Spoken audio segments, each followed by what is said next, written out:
course you didn't go off right. The National Weather Service in Norton has issued a flash flood warning for southeastern Worcester County in central Massachusetts, southwestern Norfolk County in eastern Massachusetts, northwestern Bristol County in southeastern Massachusetts, Bristol County in Rhode Island, northeastern Kent County in Rhode Island, eastern Providence County in Rhode Island, until 3:15 p.m. At 12:14 p.m., Doppler radar indicated thunderstorms producing heavy rain across the warned area. The expected rainfall rate is 1.5 to 2.5 inches in 1 hour. Additional rainfall amounts of 1 to 3 inches are possible in the warned area. Flash flooding is ongoing or expected to begin shortly. Hazard: life-threatening flash flooding.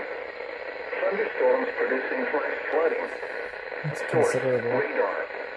Impact: life-threatening flash flooding of creeks and streams, urban areas, highways, streets, and other Unrecognized. locations that will experience flash flooding include Providence, Fall River, Warwick, Cranston, Pawtucket, Taunton, East Providence, Woonsocket, Coventry, Dartmouth, Cumberland, North Providence, Franklin, West Warwick, Johnston, North Attleboro, Bristol, Attleboro, Mansfield, and Smithfield.